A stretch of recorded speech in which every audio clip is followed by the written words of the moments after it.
ahli keluarganya, sahabat-sahabatnya, tabi'in, tabi'in, ulama-ulama mutaqaddimin, mutaakhirin, ulama zaman, khususnya kepada Syekh Abdullah Nasir Alwan yang telah mengarang kitab Tarbiyatul Aulad. InsyaAllah kita akan sambung lagi pengajian kita sebentar nanti. Seterusnya kita hadiahkan Al-Fatihah kepada pejuang-pejuang agama Allah Subhanahu wa taala, para syuhada, terutamanya sahabat-sahabat kita yang berada di Palestin, di Mesir, di Syria, di Yaman, di Selatan Thai, di Malaysia. Seterusnya kita hadiahkan Al-Fatihah kepada para salihin, wali-wali Allah, para muttaqin, para syakirin. Seterusnya kepada kedua ibu bapa kita, guru-guru kita, kaum keluarga kita, kaum muslimin dan muslimat. Al-Fatihah. A'udzu billahi minasyaitonir rajim. Bismillahirrahmanirrahim. Alhamdulillahi rabbil alamin. Ar-Rahmanir Rahim. Maliki yaumiddin. Iyyaka na'budu wa iyyaka nasta'in. اهدنا الصراط المستقيم صراط الذين أنعمت عليهم غير المغضوب عليهم ولا الضالين آمين. InsyaAllah tuan-tuan, untuk menambah baik lagi majlis kita pada malam ini, saya mengajak terutama diri saya sendiri dan kepada tuan-tuan untuk sama-sama kita membasahi dua bibir kita dengan zikrullah. Semoga dengan zikir yang kita alunkan nanti, Allah Subhanahu wa taala memberikan keberkatan, keredaan, rahmat dan keampunan ke atas kita, insya-Allah. La ilaha illallah, la ilaha illallah, la ilaha illallah, Muhammadur Rasulullah, la ilaha illallah, la ilaha illallah, la ilaha illallah, Muhammadur Rasulullah, la ilaha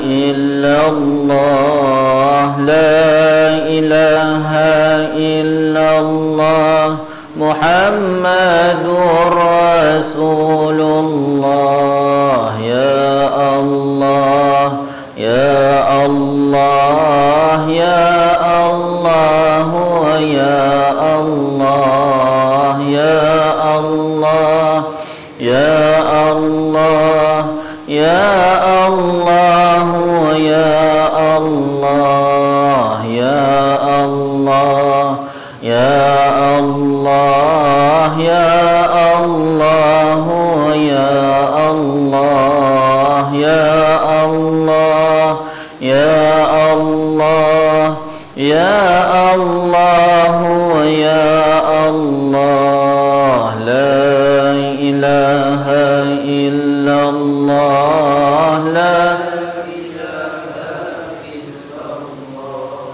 la ilaha illallah, Muhammadur Rasulullah. Bismillahirrahmanirrahim. Alhamdulillahi rabbil alamin. Wa bihi nasta'in ala umurid dunya waddin. Wassalatu wassalamu ala sayyidil mursalin, khatimin nabiyyin Muhammad sallallahu alaihi wa alihi wa sahbihi wa sallam, wa ala alihi wa ashabihi wa tabi'an wa tabi'at tabi'an lahum bi ihsanin ila yaumiddin. Subhanaka la ilma lana illa ma 'allamtana innaka antal alimul hakim. Rabbi shrah li sadri wa yassir li amri wahlul 'uqdatam min lisani yafqahu qawli. Rabbi zidna 'ilma warzuqna fahma. Allahumma yassir wa la tu'assir. Rabbi tamim bil khair, ya Fattah ya Alim, iftah lana futuhal arifin.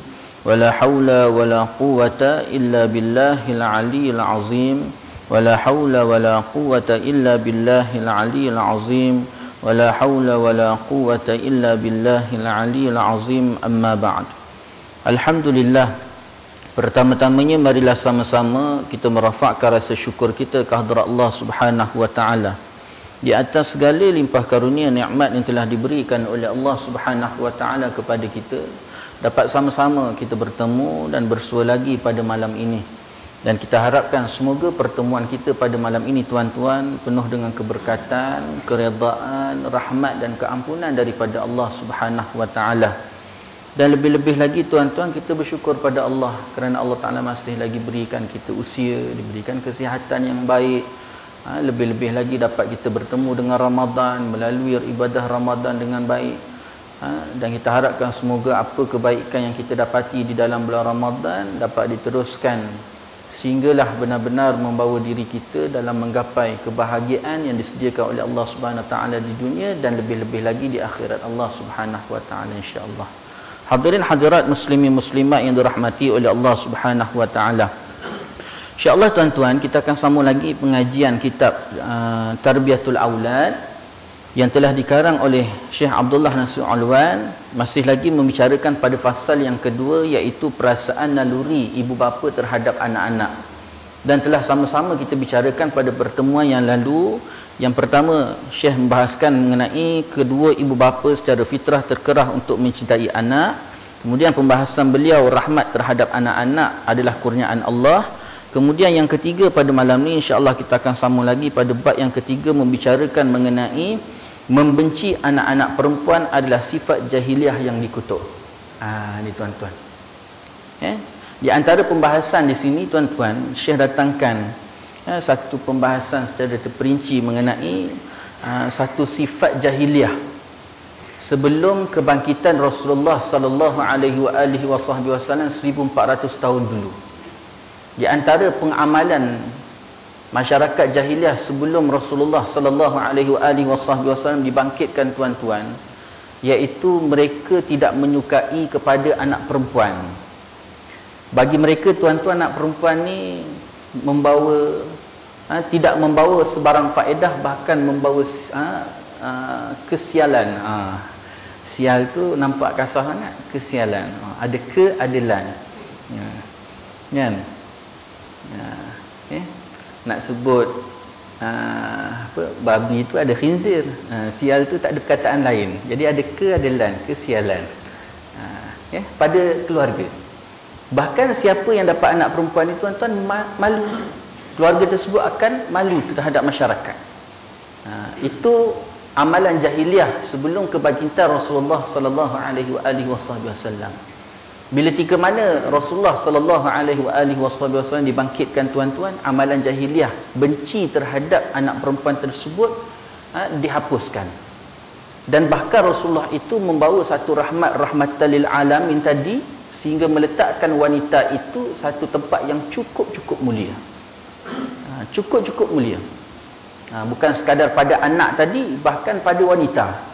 Kemuliaan yang diberikan kepada kaum wanita, terutamanya tuan-tuan, kemuliaan yang diberikan kepada tuan wanita itu, terutamanya perkara yang paling besar dan paling hampir di sekeliling kita, iaitu wanita tadi ditutup auratnya, tak mudah-mudah dibuka.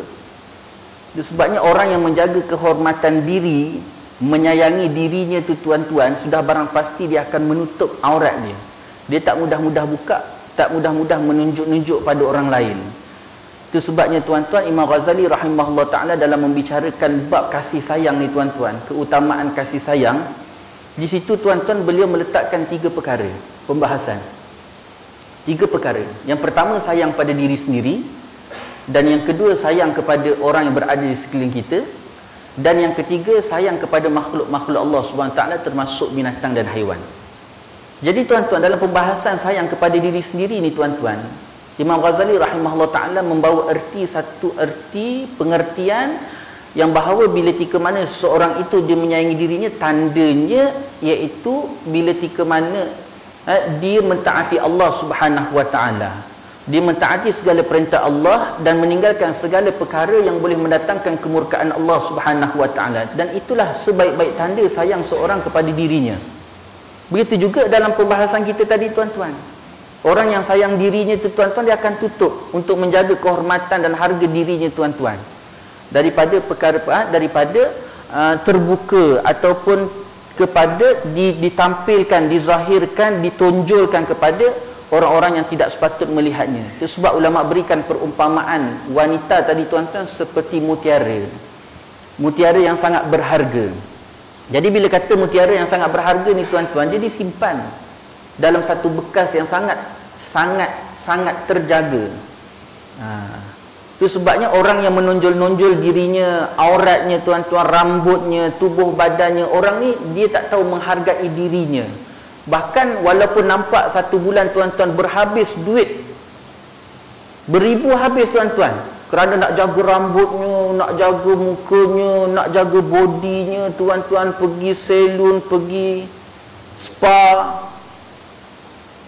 Walaupun lahiriah nampak berhabis duit tadi kerana tanda sayang dirinya, hakikat sebenarnya dia tak sayang. Kerana apa tuan-tuan? Dilihat pada kata-kata Imam Ghazali, orang yang menyayangi itu dia mentaati Allah. Dan untuk memastikan apa tuan-tuan? Memastikan bahawa di akhirat nanti dia tidak dibakar dan diazab oleh Allah Subhanahu Wa Taala. Itu hakikat sebenar. Itu sebabnya tuan-tuan, kedatangan Rasulullah itu memberi nilai tambah kehormatan kepada kaum wanita dan terutamanya menghapuskan pengamalan jahiliyah. Hadirin hadirat muslimin muslimat yang dirahmati oleh Allah Subhanahu Wa Taala. Syekh memulakan kata-kata beliau ketika Islam mengajak kepada persamaan mutlak dan keadilan yang menyeluruh. Tidaklah ia membezakan antara lelaki dan wanita dalam hal pertalian kasih sayang serta belas kasihan keibubapaan. Jadi tuan-tuan, suatu kedatangan Islam dalam meletakkan keadilan menyeluruh yang tidak membezakan di antara lelaki dan perempuan dalam bab kasih sayang, maka ketika itu tuan-tuan, dia tidak meletakkan ataupun tidak ada perbezaan di antara anak lelaki dan anak perempuan. Habis. Sama saja. Tapi perlu ingat tuan-tuan, di mana? Dalam bab pembahasan kasih dan kasih sayang. Dalam bab lain terutamanya bab apa tuan-tuan? Mawaris. Bab mawaris, harta pusaka ni tuan-tuan, di situ tidak ada persamaan di antara lelaki dan perempuan. Lelaki itu lebih dibandingkan perempuan. Kerana apa? Lelaki itu ketua, dia mempunyai tanggungjawab, amanah yang lebih besar dibandingkan kaum wanita. Itu sebabnya kalau kita bicara dalam pembahasan ataupun dalam masalah faraid ataupun masalah harta pusaka, anak lelaki itu lebih daripada anak perempuan. Tetapi di sini persamaan di antara anak lelaki dan anak perempuan itu dalam bab ataupun pembahasan kasih dan sayang. Sepatutnya mak ayah sebagai seorang mak, sebagai seorang ayah, dalam memberikan kasih sayang kepada anak-anak tidak ada beza di antara anak lelaki dan anak perempuan. Yang demikian itu adalah tepat seperti mana firman Allah Subhanahu Wa Taala di dalam suratul Maidah ayat ke-8. A'udzubillahi minasyaitonirrajim. Bismillahirrahmanirrahim. I'diluhu aqrabu littaqwa. Sadaqallahul azim. Berlaku adillah, kerana itu adalah yang paling hampir kepada takwa. Dalam ayat ni tuan-tuan, secara jelas dan nyata Allah Ta'ala perintahkan kepada kita supaya kita berlaku adil dalam meletakkan sesuatu perkara pada tempatnya. Ulama sebut ta'rif ataupun pengertian adil ni tuan-tuan, wada'u syai' fi mawdi'ihi, meletakkan sesuatu pada tempat dia. Itu sebab beza tuan-tuan. Keadilan orang Melayu dengan adil syariat. Adil yang disyariatkan dengan adil orang Melayu ni beza.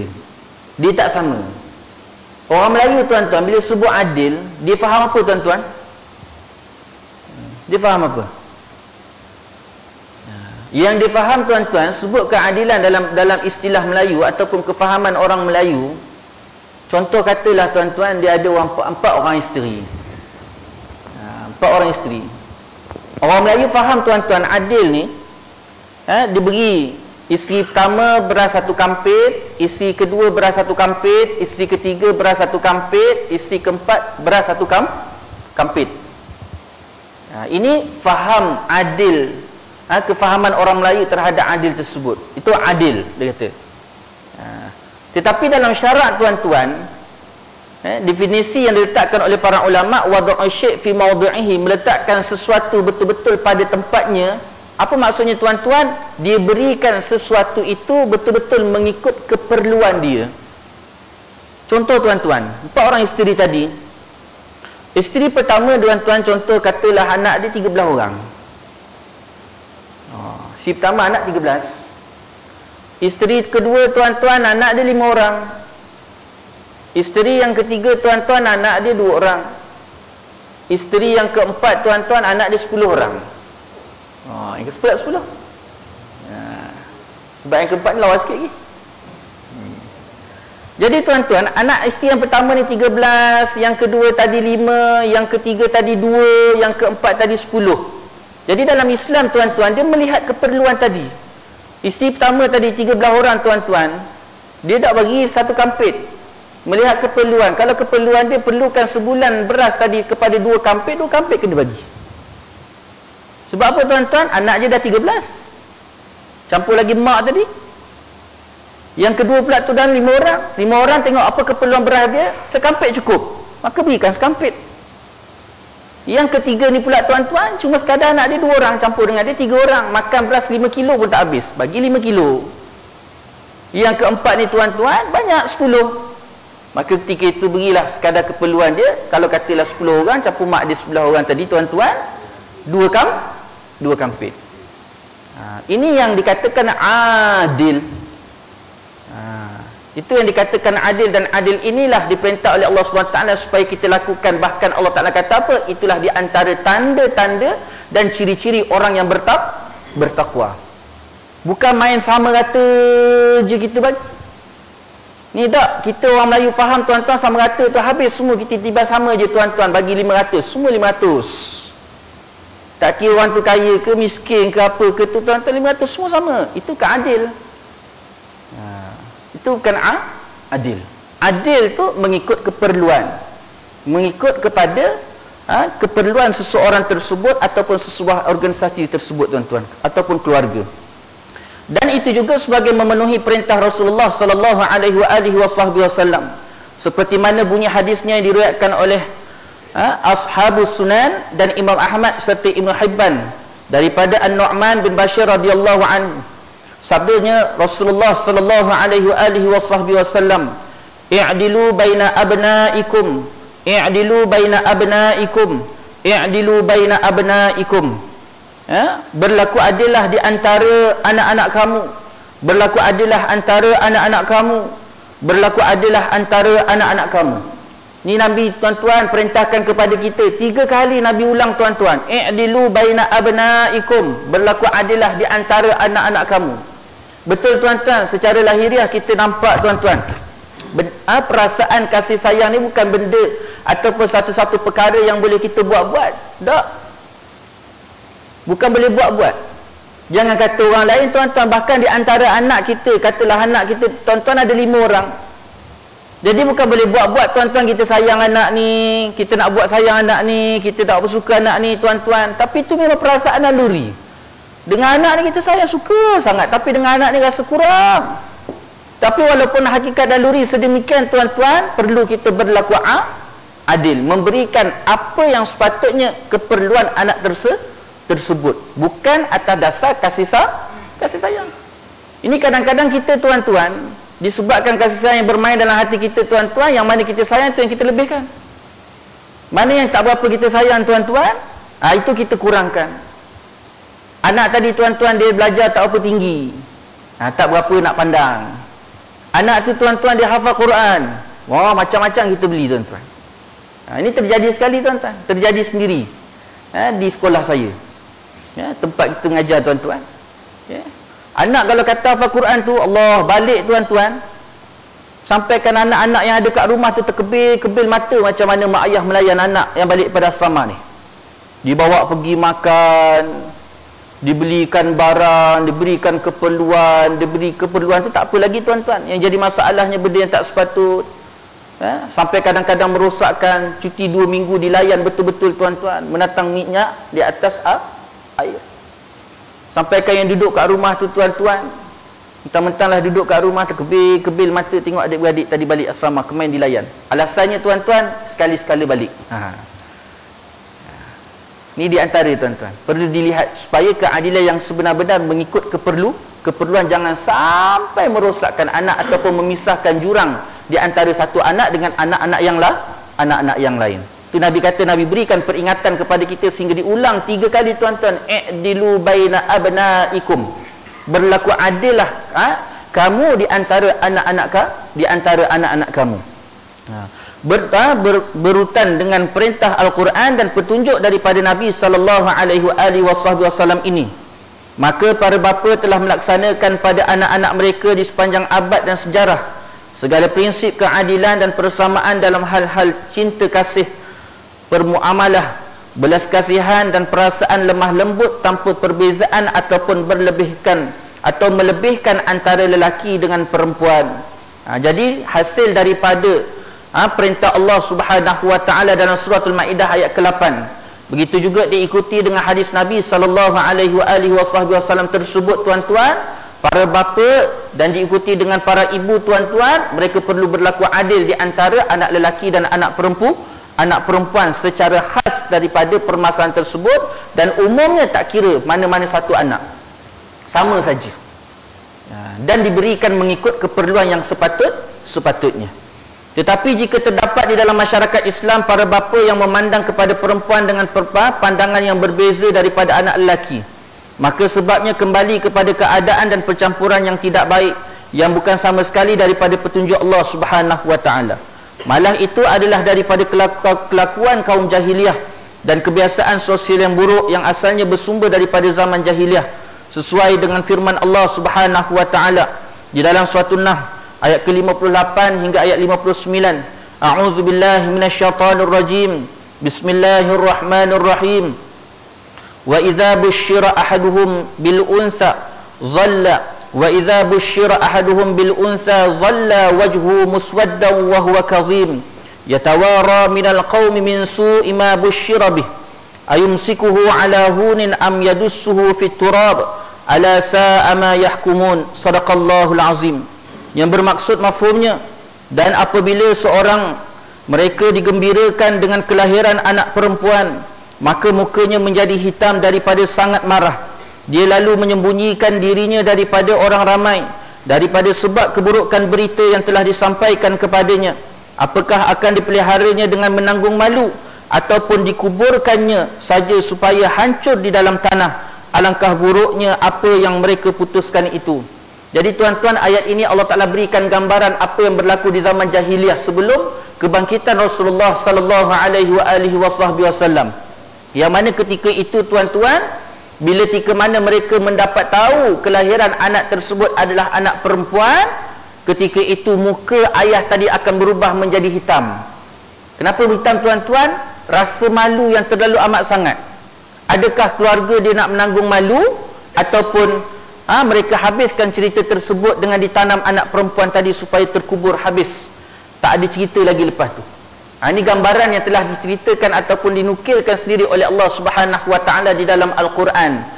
Bagaimana keadaan suasana zaman jahiliah, mereka menafikan kedudukan anak perempuan. Ini tuan-tuan, sebabnya yang lain ialah kerana kelemahan iman dan kegoncangan yakin, kerana mereka tiada redha dengan apa yang telah dibahagikan oleh Allah Subhanahu wa taala kepada mereka daripada anak-anak perempuan. Sebenarnya mereka tidak berhak, begitu pula isteri-isteri mereka dan siapa sahaja yang ada di atas muka bumi ini, untuk menukar apa yang telah diciptakan oleh Allah Subhanahu wa taala. Tidakkah mereka mendengar apa yang telah dikatakan oleh Allah Subhanahu wa taala tentang pentadbirannya Allah yang pasti, dan kehendaknya yang berlaku, dan kemahuannya yang mutlak, serta perintahnya Allah yang berkuasa dalam perkara mengenai lelaki dan perempuan. Itu sebabnya, tuan-tuan, perkara ini bersangkutan dengan redha. Dengan redha dalam menerima segala ketetapan Allah Subhanahu wa taala. Kita ni, tuan-tuan, perjalanan kehidupan kita ni, tuan-tuan, telah ditetapkan oleh Allah Subhanahu wa taala.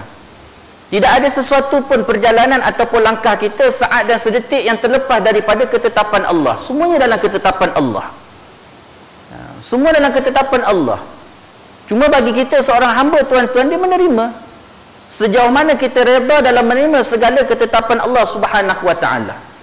Itu sebabnya, tuan-tuan, kalau kita lihat dan kita teliti, para ulama memberikan satu penekanan bahawa kebahagiaan seseorang tersebut kuncinya terletak kepada dua perkara. Ni yang kita duduk atas dunia ni, kita usaha pagi, petang, siang, malam, apa yang kita cari, tuan-tuan, pasti titik akhirnya ialah bahagia. Kan? Pagi kita pergi kerja, balik tuan-tuan petang, malam, bahagia. Kita nakkan bahagia. Kita kahwin tuan-tuan, nakkan bahagia. Kita nakkan anak, bahagia. Apa sekalipun tuan-tuan, titik akhirnya tuan-tuan pasti ada kebahagiaan yang diingini oleh seseorang tersebut. Tapi para ulama meletakkan tuan-tuan, untuk menggapaikan sebuah kebahagiaan itu, mestilah ada dua perkara ataupun dua kunci. Jika dua kunci ini tidak ada tuan-tuan, pasti seseorang itu dia tidak akan dapat menggapai kebahagiaan yang sebenar-benarnya. Apa dua kunci tersebut tuan-tuan? Para ulama menyatakan dua kunci tersebut, yang pertama sekali ialah keimanan seseorang kepada Allah Subhanahu wa taala. Keimanan, kepercayaan, keyakinan kepada Allah. Yakin dia terhadap Allah, bahawa setiap sesuatu perkara yang berlaku datangnya dengan ketetapan dan keizinan daripada Allah Subhanahu wa taala. Yakin. Tidak ada sebarang sikit pun tuan-tuan yang bermain dalam hatinya seragu, keraguan dalam dirinya kepada Allah Subhanahu wa taala. Itu sebabnya keyakinan ni tuan-tuan, macam mana kita nak pupuk keyakinan? Nak pupuk keyakinan dan keimanan ni tuan-tuan, para ulama menggarispandukan beberapa langkah yang perlu kita lalui ataupun tindakan yang perlu kita lakukan.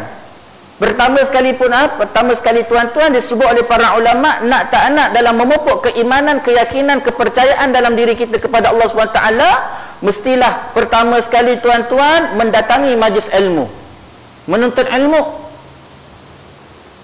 Mesti tuntut ilmu. Itu sebabnya tuan-tuan, tuntut ilmu ni satu kefarduan, satu kewajipan yang tidak ada beza dengan kewajipan-kewajipan yang lain. Macam mana Allah Ta'ala wajibkan sembahyang, wajib menuntut ilmu. Macam mana Allah Ta'ala wajibkan puasa, wajib juga menuntut ilmu. Macam mana Allah Ta'ala wajibkan zakat, haji dan sebagainya tuan-tuan, begitu juga wajibnya menuntut ilmu. Tidak ada beza. Bahkan tuan-tuan, penting tak penting menuntut ilmu ini, itulah langkah pertama untuk mendapatkan salat yang baik, untuk mendapatkan puasa yang baik, untuk mendapatkan zakat yang baik, untuk mendapatkan segala ibadah-ibadah yang boleh melahirkan ketaatan dalam diri seorang kepada Allah SWT. Tanpa ilmu, itu sebabnya tuan-tuan, ibadah yang kita lakukan tidak ada sebarang faedah.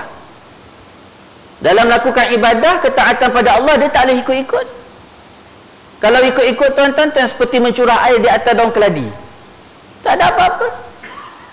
Itu sebabnya tuan-tuan, cuba bayangkan, cuba kita sama-sama bermuhasabah tuan-tuan, kita lakukan ibadah ni bukan sehari dua tuan-tuan. Ada kalangan kita tuan-tuan dah 10 tahun solat. Ada kalangan kita dah 20 tahun, 30 tahun, 40 tahun, 50 tahun tuan-tuan. Tapi takut keimanannya dengan Allah, dirinya dengan Allah, kenalnya dalam diri dengan Allah SWT, itu tak ada apa-apa. Sedangkan hakikat sebenar tuan-tuan, bila tika mana seorang itu melakukan ibadah, para ulama kata tuan-tuan, pasti dia akan dapat 3 perkara sekurang-kurangnya. 3 perkara asas ni, bila seorang melakukan ibadah, pasti dia akan dapat. Kalau dia tak dapat 3 perkara tersebut tuan-tuan, sudah barang pasti ada ketimpangan yang berlaku dalam ibadah tersebut. Apa dia tuan-tuan? Bila tika mana seseorang itu melakukan ibadah, ulama kata yang pertama sekali, dia akan dapat keimanan dan keyakinan kepada Allah Subhanahu wa taala. Baik imannya dengan Allah. Semakin dia solat, maka semakin baik imannya dengan Allah. Kalau dia solat tuan-tuan, imannya tak baik, ragu, betul ke tak betul, ya ke tak ya, tak boleh dia kata. Ini masalah tuan-tuan. Hari ini terus terang saya cakap, masyarakat kita lebih banyak rasa ragu kepada Allah secara tak langsung. Walaupun dia tak cakap tuan-tuan, tapi berapa ramai kalangan kita yang mempertikaikan tuan-tuan. Baru-baru ni pula ada golongan yang mempertikaikan redha Allah. Redha dia kata. Redha juga.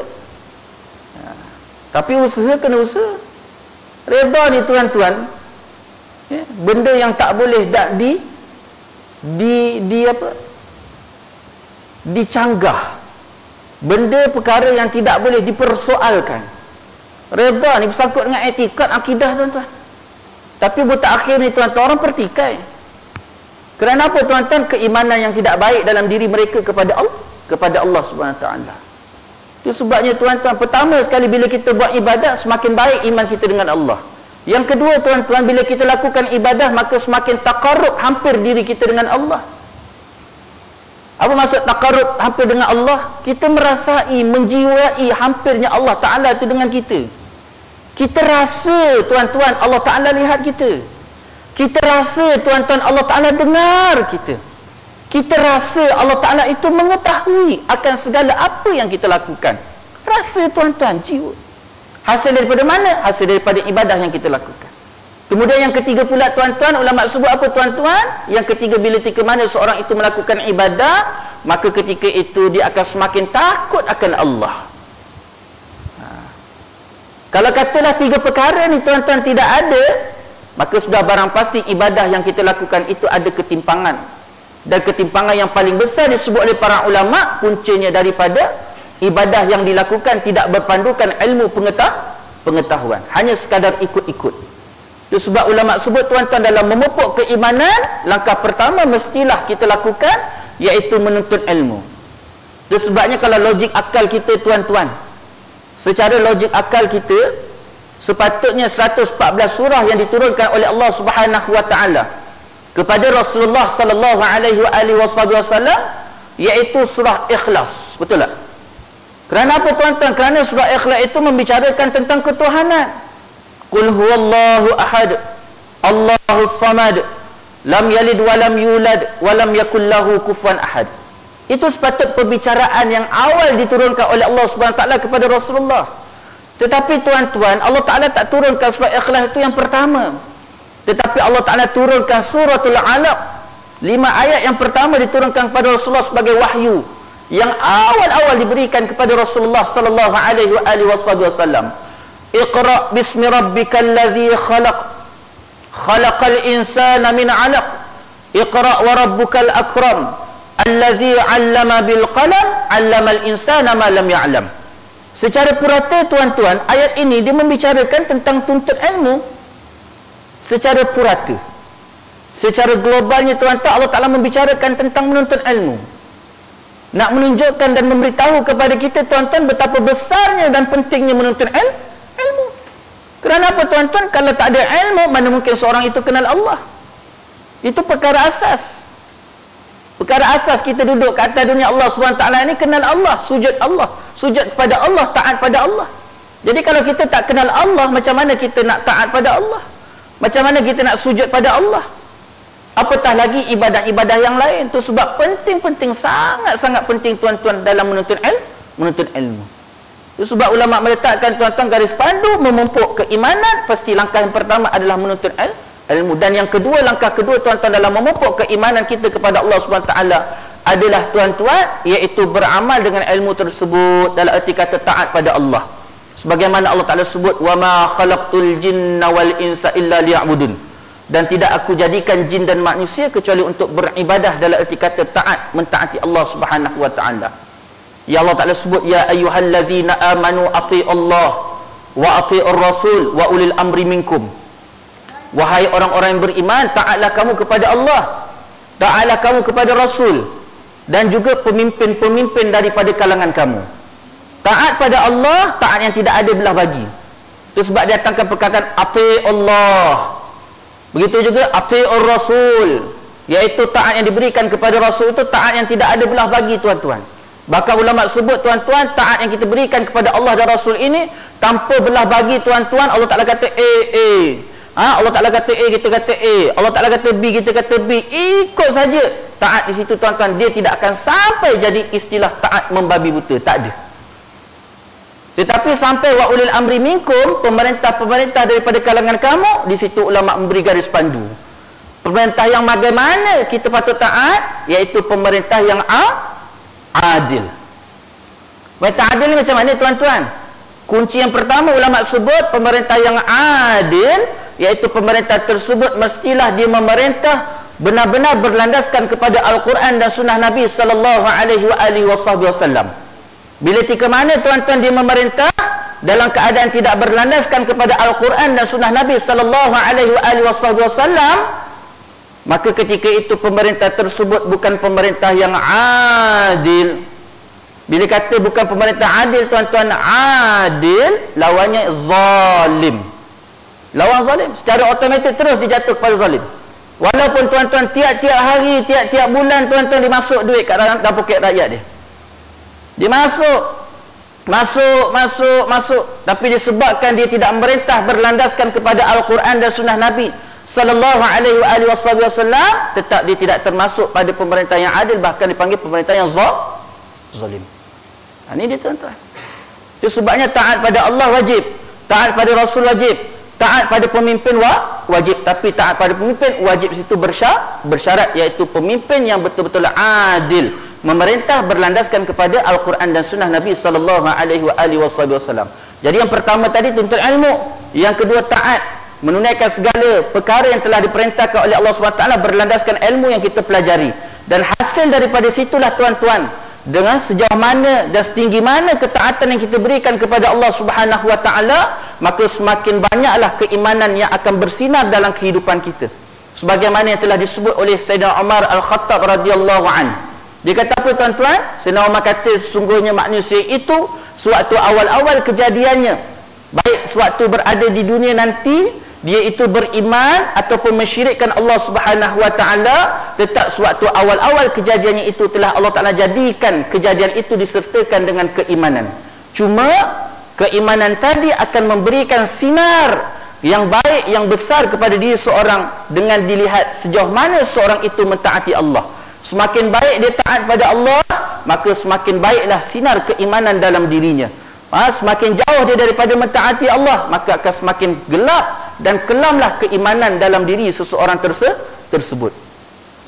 Contoh kita ambil mudah je tuan-tuan. Ni tak sampai lagi tuan-tuan sebulan kita tinggalkan Ramadan. Kita dah boleh beza tuan-tuan, tengok diri kita, cerminkan semula diri kita tuan-tuan. Bagaimana keadaan diri kita sewaktu berada dalam Ramadan dengan keadaan diri kita berada di luar Ramadan. Sama tak? Cuba bayangkan tuan-tuan kalau malam ni pengerusi surau mengajak kita supaya buat salat sunat 20 rakaat. Rasa-rasa berapa orang yang tinggal? Ada lagi ke tak?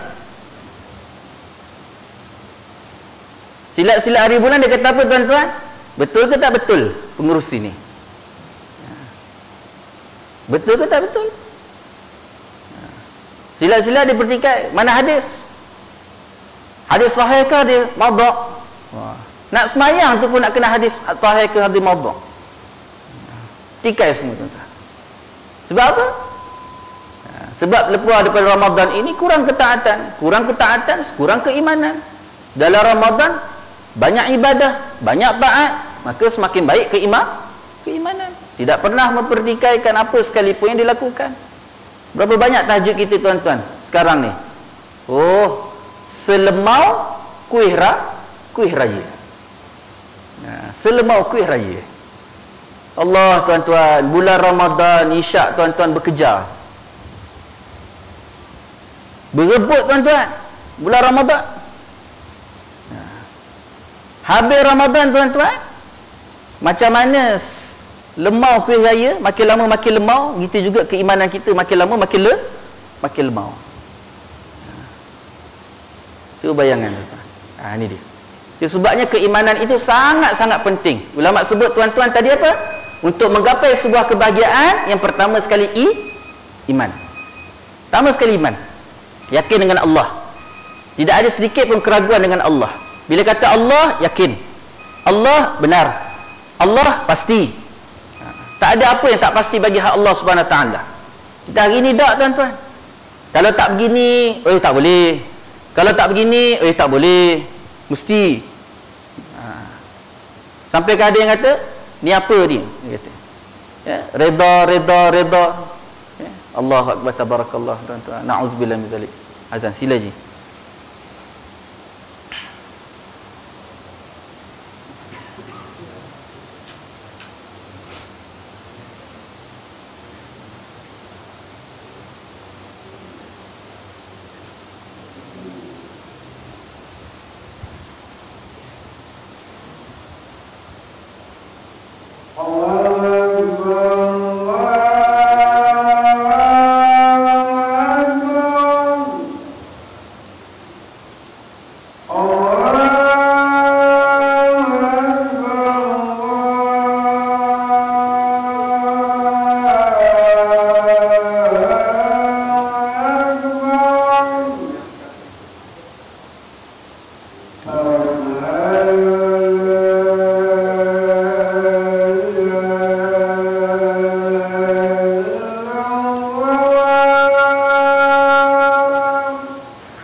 Hadirin hadirat muslimin muslimat yang dirahmati oleh Allah Subhanahu wa taala. Jadi perkara yang kedua tuan-tuan dalam menggapai sebuah kebahagiaan adalah kuncinya redha. Redha dengan setiap apa sekalipun ketetapan daripada Allah Subhanahu wa taala. Dengan perasaan redha yang ada dalam diri kita terhadap apa sekalipun yang didatangkan oleh Allah Subhanahu wa taala, itu salah satu kunci ataupun kunci yang kedua dalam menggapai kebahagiaan. Bila ada dua benda tadi tuan-tuan, dua perkara tersebut, pertama keimanan yang baik dengan Allah dan yang kedua redha, insya-Allah di situ akan datang sebuah nikmat yang besar namanya kebahagiaan. Pernah tuan-tuan sebuah kisah. Seorang bapa tuan-tuan, dia ada anak lebih kurang 9 orang. Anak 9 orang tuan-tuan. Kerjanya apa tuan-tuan? Kerjanya sebagai tukang kebun di sekolah. Gajinya berapa tuan-tuan? Gajinya sekadar 900 orang. 900 ringgit. 900 orang. 900 ringgit. Isteri kerja tak? Tak kerja. Cuma sekadar duduk rumah, besarkan anak dan juga ambil sedikit masa untuk mengajar ngaji. Jadi tuan-tuan, diceritakan bapa ni tuan-tuan, dia besarkan anak dia, tak pernah sedikit pun tuan-tuan dia rasa mengeluh dan sebagainya. Sehingga kan orang bertanya kepada beliau, macam mana dia boleh besarkan anak dia dalam keadaan tenang je tuan-tuan. Tenang. Macam mana boleh tenang tuan-tuan dengan anak 9 orang, gaji dia 900. Ni bukan cerita tahun 70-an, 80-an tuan-tuan. Ni zaman lah ni. Zaman-zaman tukang kebun sekolah gaji 900. Bukan, kalau tak bukan sekarang pun setidak-tidaknya 5 tahun dulu ataupun 10 tahun dulu. Kira yang tergeni jugalah tuan-tuan. Satu benda yang memang tak masuk akal, gaji 900 boleh besarkan anak 9 orang. Sehingga orang tanya tuan-tuan, macam mana dia boleh tenang? Yelah, kita yang gaji 5,000 ni pun tuan-tuan muka macam sekodok. Muka macam sekodok. Tak cukup pening kepala. Dia kata apa tuan-tuan? Buat apa nak pening-pening kepala, dia kata. Kan benda ni Allah Ta'ala dah tetapkan. Tu dia menunjukkan keimanannya pada Allah. Kemudian kita reta je lah, dia kata. Cuma kita lah nak kena pandai cerdik dalam menggunakan apa yang telah diberikan oleh Allah Subhanahu wa Ta'ala. Dia tak pening kepala. Akhirnya dengan izin Allah Subhanahu wa Ta'ala tuan-tuan, keimanan yang baik, reta, dia bahagia. Tak ada sakit kepala, tak ada darah tinggi, tak ada kencing manis, tak ada gaut, tenang. Anak 9 orang tadi tuan-tuan, 7 orang daripadanya ketika itu tuan-tuan, semuanya tuan-tuan masuk universiti. Bukan sekadar 7 orang anak tu masuk universiti, tuan-tuan, sebelum masuk universiti 7 orang anak tu hafal Quran semua sekali. Allahu Akbar, tabarakallah. Kita yang gaji 5,000, 6,000 ni tuan-tuan nak sekolahkan anak hafal Quran bersusah. Bahkan kita tak yakin. Itu sebabnya apa tuan-tuan? Kehidupan perjalanan kita yang menyusahkan kita ni adalah berpunca daripada keimanan kita yang tidak baik dengan Allah. Tapi walaupun sedikit tuan-tuan mungkin nampak perit, jerit orang lain memandang kehidupan kita, tapi kita tenang. Kenapa? Iman kita yang baik dengan Allah Subhanahu Wa Taala. Walaupun apa sekalipun keadaan suasana yang kita lalui tuan-tuan, itu sebab penting kuncinya adalah iman dan redha. Iman dan redha. Itu yang disebutkan tuan-tuan apa? Man radiya falahu redha. Sesiapa yang redha maka baginya tu redha Allah. Redha Allah. Nak tak nak? Radiyallahu anhum wa radu'an. Siapa yang redha akan Allah, maka akan datanglah redha Allah ke atas ni. Itu sebab penting tuan-tuan. Dua benda ni insya-Allah tenang. Akan tenang, bahagia, jalan mudah insya-Allah. Ni dia tuan-tuan. Hadirin hadirat muslimin muslimat yang dirahmati oleh Allah Subhanahu Wa Taala. Didatangkan firman Allah Subhanahu Wa Taala di dalam surah Syura ayat ke-49 hingga 50. A'udzubillahi minasyaitonir rajim. Bismillahirrahmanirrahim. Lillahi mulkus samawati wal ardh. Yakhluqu ma yasha' yahabu liman yasha'u inatha wa yahabu liman yasha'u dhukur aw yuzawwijuhum dhukrana wa inatha wa yaj'alu man yasha'u aqima innahu alimun qadir. Sadaqallahul azim. Yang bermaksud mafhumnya kepunyaan Tuhan kerajaan langit dan bumi, dianya Tuhan ataupun dianya Allah yang telah mencipta apa yang dikehendakinya Allah. Dianya Allah telah mengurniakan kepada siapa yang disukainya anak perempuan, dan kepada sesiapa yang disukainya anak lelaki, ataupun diberikannya mereka pasangan lelaki dan perempuan, kemudian dijadikannya siapa yang disukainya mandul. Sesungguhnya dia amat tahu lagi amat berkuasa. Jadi semuanya itu urusan Allah secara terang menerang di sini tuan-tuan. Anak lelaki ke, anak perempuan ke yang kita dapat, ataupun kita tak dapat anak, itu semua urusan Allah. Yang kita ni tuan-tuan urusannya hanya sekadar hak kita ialah usaha, tak lebih daripada tu. Kahwin, tu salah satu usaha. Dah kahwin pula tuan-tuan kita bersama, usaha kita. Tak ada juga anak, berubat. Tak ada juga, tu urusan Allah. Itu sebabnya tuan-tuan usaha kemudian tawakal. Jangan hanya sekadar usaha. Allah Ta'ala sebut dalam surah Al-Fatihah, Allah Ta'ala ajar kepada kita, Iyyaka na'budu wa iyyaka nasta'in. Akan engkau kami sembah wahai Allah, dan akan engkau juga kami meminta dan memohon pertolongan. Sebagian ulama tafsir, mufassirin menyatakan ayat tersebut mengandungi maksud usaha dan tawakal. Iyyaka na'budu membawa erti makna usaha, wa iyyaka nasta'in dalam erti kata ataupun membawa maksud tawakal kita kepada Allah Subhanahu Wa Taala. Itu sebabnya tuan-tuan kita hidup sebagai orang yang beriman kepada Allah Subhanahu Wa Taala, dia tidak boleh hanya memandang pada usaha saja, tetapi mestilah disempurnakan usaha tadi dengan tawakal, meletakkan pergantungan harap kita kepada Allah, berdoa, sujud taat pada Allah Subhanahu Wa Taala. Insya-Allah kalau katalah Allah tak beri sekalipun di dunia tuan-tuan, pasti Allah Taala gantikan di akhirat. Kerana apa tuan-tuan? Perjalanan di atas dunia sebenarnya bagi sebahagian ulama meletakkan bahawa tidak ada satu pun tuan-tuan gambaran-gambaran yang membawa kepada kita satu anugerah. Tak ada. Yang kita duk sebut anugerah. Ini anugerah Allah. Ini anugerah Allah. Kefahaman kita bila sebut anugerah ni tuan-tuan satu kelebihan. Padahal tuan-tuan ulama menyebutkan duduk atas dunia Allah SWT ni tidak ada satu benda pun yang terlepas daripada amanah Allah Subhanahu Wa Taala yang akan dipertanggungjawabkan oleh Allah Subhanahu Wa Taala di akhirat. Apa sekalipun tuan-tuan, sekalipun sebatang pen, apatah lebih daripada itu, apatah lagi seorang isteri, apatah lagi seorang anak ataupun beberapa orang anak, semuanya itu bukan sekadar anugerah, tapi hakikat sebenar adalah amanah yang akan dipertanggungjawabkan, dipersoalkan oleh Allah Subhanahu Wa Taala di akhirat nanti tuan-tuan. Apa sekalipun yang kita gapai, yang kita dapat daripada dua tangan, itu semua amanah yang akan ditanya oleh Allah Subhanahu Wa Taala di akhirat. Itu sebabnya tuan-tuan jangan rasa satu benda yang boleh membanggakan. Tak ada benda yang nak dibanggakan di dunia ni tuan-tuan.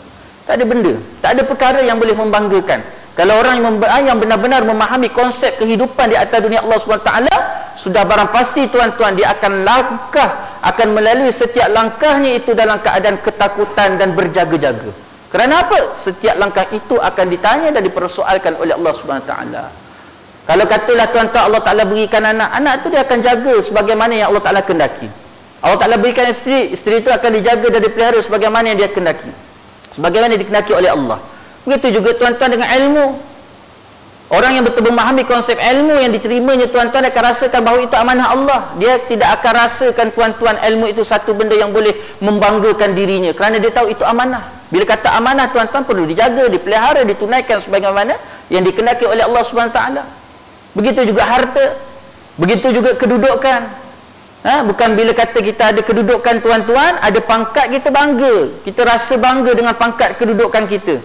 Hakikat itu bukan satu kelebihan, tapi amanah. Orang yang memahami konsep setiap apa yang dapatinya sebagai satu amanah, maka dia akan tunaikan amanah itu sebagaimana yang dikehendaki oleh Allah, berjaga-jaga dan bahkan rasa takut dalam menunaikan amanah tersebut.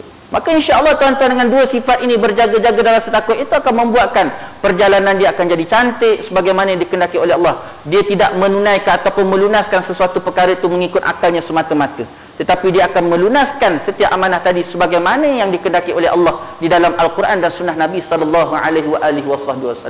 Tak kiralah anak perempuan ke anak lelaki, semua amanah Allah. Ada, tak ada, semuanya adalah di dalam ujian Allah Subhanahu wa taala.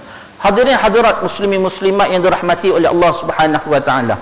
Jadi tuan-tuan, sebagai kesimpulan dalam perbincangan kita pada malam ini, di sini Syekh Abdullah Nasir Alwan menengahkan kepada kita supaya tidak membezakan di antara anak lelaki dan anak perempuan. Ataupun dalam erti kata, tuan-tuan, tak kiralah bagaimana keadaan dan suasana anak tersebut, perlu kita berikan sebagaimana yang dikehendaki oleh Allah Subhanahu wa taala mengikut keperluan anak tersebut.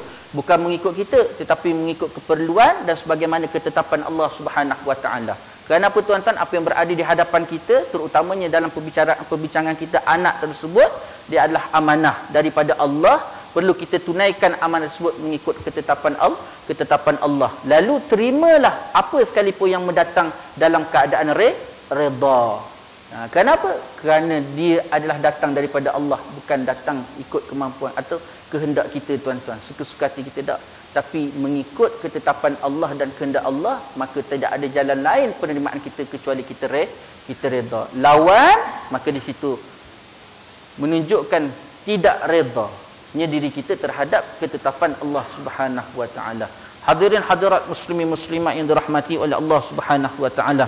Jadi sekadar dulu tuan-tuan dapat kita kongsi bersama pada malam ini. Banyak-banyak kita berdoa pada Allah Subhanahu wa taala supaya Allah Taala berikan kita kefahaman yang baik, diberikan kita kekuatan untuk mentaati segala perintah Allah, diberikan kita jalan untuk senantiasa tuan-tuan menunaikan segala apa yang telah diperintah oleh Allah Subhanahu wa taala. Semoga dengan kita berusaha untuk melaksanakan segala perintah Allah, meninggalkan segala larangan Allah, menjadi jalan untuk kita menggapai redha daripada Allah Subhanahu wa taala dan menggapai kebahagiaan yang sebenar-benar di dunia, bahkan lebih-lebih lagi di akhirat Allah Subhanahu wa taala. Jadi sekadar dulu, yang baik itu daripada Allah Subhanahu wa taala, yang tidak baik itu menunjuk kelemahan saya sendiri. Saya mohon maaf di atas segala salah silap, salah kata, salah bicara. Mohon maaf di atas segala-galanya. Insya-Allah kita tangguh lagi majlis dengan tasbih kafarah dan salatul asr. Subhanakallahumma bihamdika asyhadu an la ilaha illa anta astaghfiruka wa atubu ilaik. Bismillahirrahmanirrahim. Wal 'asri innal insana lafi khusr illa alladhina amanu wa 'amilus solihat wa tawasaw bil haqq wa tawasaw bis sabr. A'udzu billahi minasyaitonir rajim. Bismillahirrahmanirrahim. Alhamdulillahirabbil alamin. Wassalatu wassalamu ala sayyidil mursalin wa ala alihi wa sahbihi ajma'in. Allahumma ja'al nafsana nafsan tayyibatan mutmainatan ta'i'atan hafizatan tu'minu bi liqa'ika wa taqna'u bi 'ata'ika wa tarda bi qada'ika wa la hawla wa la quwwata illa billahil 'aliyyil 'azim. Rabbana hab lana min azwajina wa dhurriyyatina qurrata a'yun waj'alna lil muttaqina imama. Rabbana la tuzigh qulubana ba'da idh hadaytana wa hab lana min ladunka rahmah innaka antal wahhab. ربنا أتنا في الدنيا حسنة وفي الآخرة حسنة وقنا عذاب النار. صلى الله على سيدنا محمد وعلى آله وصحبه وبارك وسلم والحمد لله رب العالمين. الفاتحة. أعوذ بالله من الشيطان الرجيم. بسم الله الرحمن الرحيم.